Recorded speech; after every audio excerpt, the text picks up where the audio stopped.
Is there any intelligence in asking for difficult conditions and as a means to accelerate one's spiritual Well, you development? asked to go to school, and it's all about difficulty. What, how many children want to go to school when they know what playing at home is? You know, playing with their toys. You know, so, being born is basically a statement that you're here for the worst. And the best. You're living a sacrifice to the universe and the forces on the planet. You know, the living and the dead, all together. You know. You're part of the stream. You hope your karma, you know, works for you, so you're not too beaten up. You know, so you can feel some sense of completion. That would be okay too. Some people don't mind getting beaten up, and some need to be beaten up, and they beg for being beaten up.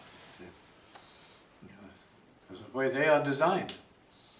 There's not anything wrong with them, no, they're just designed a certain way. So we have to understand in terms of incarnation, there's a design intelligence behind it. It's not like the person, you know, designed themselves exactly, but unconsciously there's some agreement there as part of their payment, whether it's good or bad, perfect or relatively imperfect. See?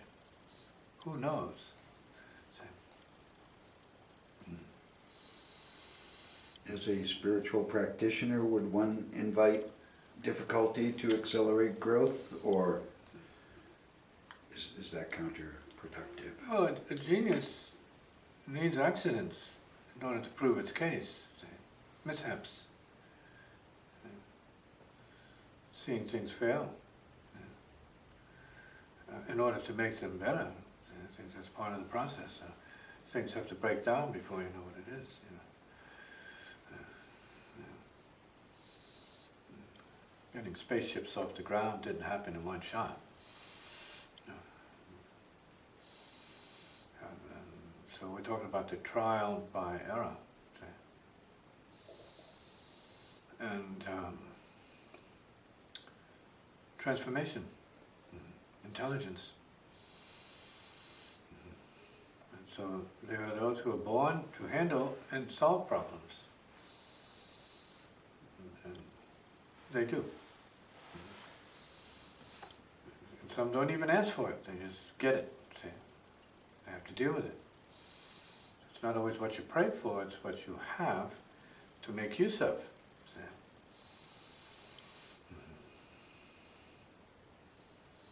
So you have many people praying for certain things they may not get when they ask for them, but then they are left with the question, have they properly used what they already have in order to make way for what it is they're praying for?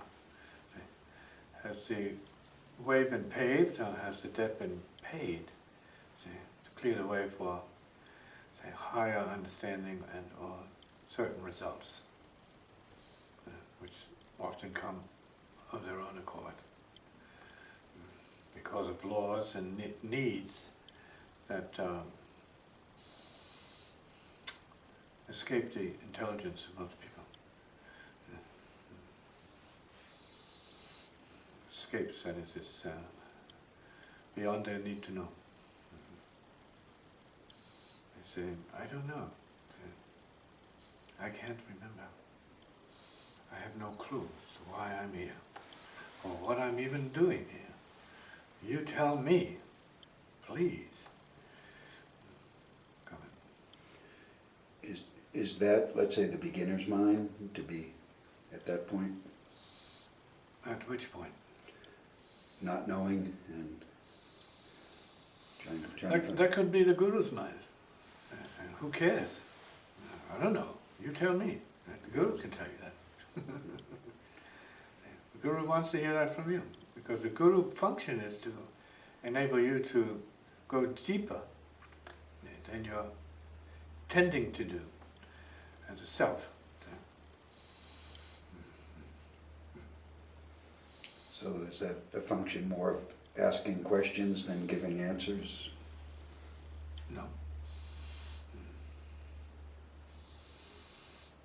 Who needs questions and answers? The self may. The heart doesn't need any questions or answers. In other words, this is in reference to a prior condition, maybe a higher condition, which we are, but choose not to function as, or relative to, or in access to. So, let's say some kind of choice needs to be put into place when karmic circumstances warrant a choice. It needs to be made.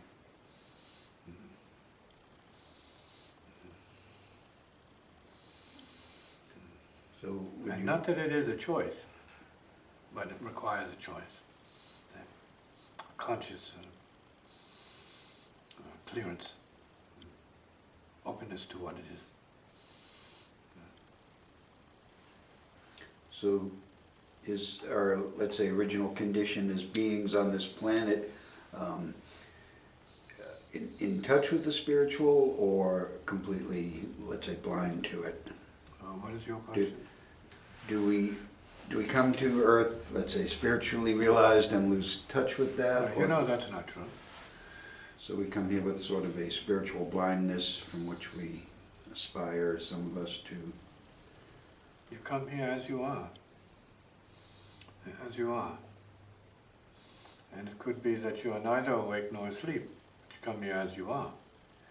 Neither enlightened or unenlightened. You come as you are, whatever that might be.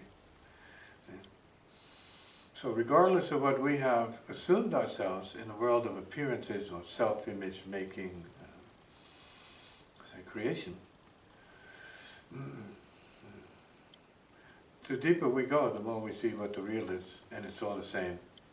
As you get closer to Source, it's all the same. There's nothing there. And that nothingness or emptiness is everything. That is the ultimate happiness. Realizing the nature of the heart. It's nothing to do with anybody else, but at that point it has to do with everybody else.